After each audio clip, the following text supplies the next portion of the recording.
IPL 2025 సీజన్లో లక్నోతో జరిగిన high scoring మ్యాచ్లో పంజాబ్ 37 పరుగుల తేడాతో విజయం సాధించింది.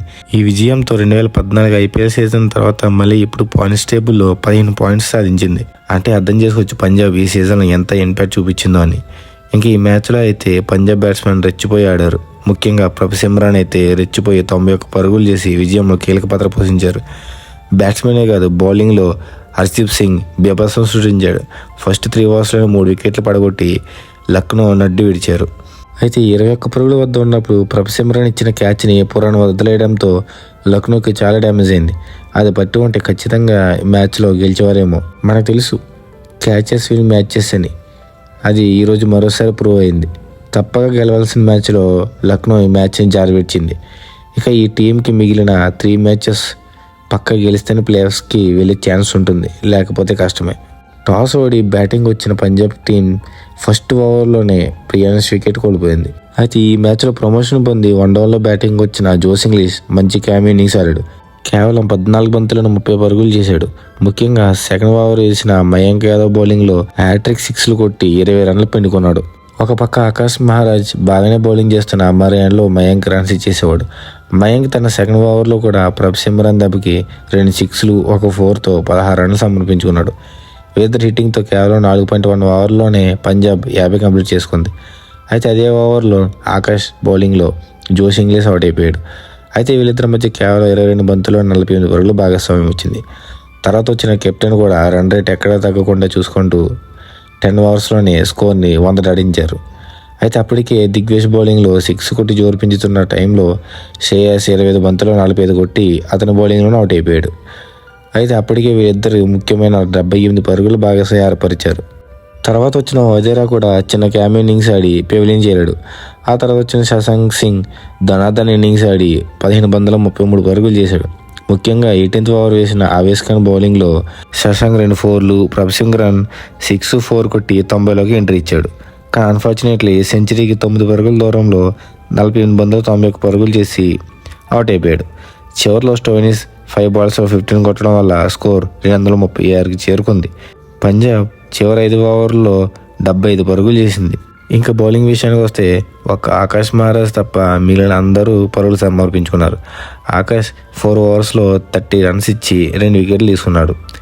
మయాంక్ అయితే 4 ఓవర్ల 60 రన్లు, ఆవేశ్ ఖాన్ 57 రన్లు సమర్పించుకున్నారు. దిగ్వేష్ 2 వికెట్లు తీసుకున్న 46 పరుగులు సమర్పించుకున్నాడు. ప్రిన్స్ యాదవ్ కూడా 1 వికెట్ తీసి 43 పరుగులు సమర్పించుకున్నాడు.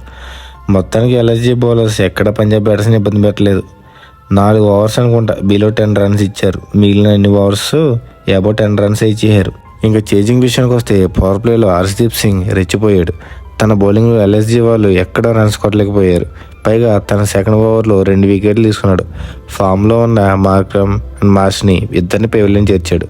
ఆ తర్వాత వచ్చిన డేంజరస్ పురాన్ కూడా హర్షదీప్ తన నెక్స్ట్ ఓవర్లోనే ఎల్బిడబ్ల్యూ చేసి అవుట్ చేశాడు. దాంతో లక్నో టీం డిఫెన్స్ మోడ్లోకి వెళ్ళిపోయింది. వికెట్లు కాపాడుకుంటూ ఆడింది. రిషబ్ పంత్ స్కేజ్లోనే ఉన్నా ఎప్పటిలానే నిరాశపరిచాడు. మిల్లర్ కూడా త్వరగానే అవుట్ అయిపోయాడు. కానీ ఒక ఎండ్లో బడోని, మరో ఎండ్లో అబ్దుల్ సమద్ ఇద్దరు స్ట్రైక్ రొటేట్ చేస్తూ 81 పరుగుల పార్ట్నర్షిప్ని ఏర్పరిచారు. వీళ్ళిద్దరూ వైశాఖ్ని, చాహల్ని టార్గెట్ చేస్తూ రన్స్ కొట్టేవారు. 10 ఓవర్స్కి 74గా ఉన్న స్కోర్ ఒక్కసారిగా 15 ఓవర్లో 143గా మారిపోయింది. అంటే ఆ 5 ఓవర్స్లో ఎల్ఎస్జీ టీం 69 పరుగులు కొట్టింది. ఒక టైంలో వీళ్ళిద్దరూ కలిసి టార్గెట్ని చేసేస్తారేమో అనేలా వీళ్ళు బ్యాటింగ్ చేశారు. కానీ అప్పటికి 24 బంతుల్లో 45 పరుగులు పూర్తి చేసుకున్న సమద్ని మార్క్ హ్యాన్సన్ అద్భుతమైన ఫుల్ టాస్తో రిటర్న్ క్యాచ్ తీసుకుని అవుట్ చేశాడు. కానీ అదర్ ఎండ్లో బడోని 6లు 4లు కొడుతూ ఓటమికి అంతరాయాన్ని తగ్గిస్తున్నాడు. కానీ చివరికి 20 ఓవర్లో 40 బంతులు 74 పరుగులు చేసిన ఆయుష్ చాహల్ బౌలింగ్లో అవుట్ అయిపోయాడు. కానీ అతని ఒంటరి పోరాటానికి హ్యాట్సాప్ చెప్పాలి భయ్య. ఎవరిలో కూడా ఆవేశ్తో కలిసి 15 బంతుల్లో 34 పరుగుల భాగస్వామ్యం ఏర్పరిచాడు. ఇంకా బౌలింగ్ విషయానికి వస్తే హర్షదీప్ సింగ్ ఈ మ్యాచ్లో అదరగొట్టేశాడు. స్టార్టింగ్లోనే 3 వికెట్లు తీసి ఎల్ఎస్జీ వెను విరిచాడు. తన బౌలింగ్ ఆడాలంటేనే భయపడేలా చేశాడు. ఈరోజు తను 4 ఓవర్స్లో కేవలం 16 రన్స్ మాత్రమే ఇచ్చి 3 వికెట్స్ తీసుకున్నాడు. హిజ్మతుల్లో కూడా అద్భుతంగా బౌలింగ్ చేసి 2 వికెట్లు తీసుకున్నాడు. మార్క్ హ్యాన్సన్ కూడా బ్రిలియంట్గా బౌలింగ్ చేసి 1 వికెట్ తీసుకున్నాడు. చాహల్ అండ్ వైశాఖ్ ఇద్దరు కొంచెం ఎక్స్పెన్సివ్ అయ్యారు. చాహల్ అయితే 50 రన్స్ ఇచ్చేసాడు. వైశాఖ్ అయితే 49 సమర్పించుకున్నాడు. అద్భుతమైన ప్రదర్శన చేసిన ప్రభు సిమ్రాన్ సింగ్కి man of the match award దక్కింది. ఇంకా పాయింట్స్ టేబుల్ విషయానికి వస్తే 11 సంవత్సరాల తర్వాత 15 పాయింట్స్తో సెకండ్ ప్లేస్కి సాధించారు పంజాబ్ టీం. అది ఎల్ఎస్జీ టీం అయితే మరో ఓటమితో ప్లే ఆఫ్స్ అవకాశాన్ని సంక్లిష్టం చేసుకుంది. 10 పాయింట్స్తో 7th ప్లేస్లో ఉంది. ఇక క్యాప్స్ విషయానికి వస్తే ఎటువంటి చేంజెస్ లేవు.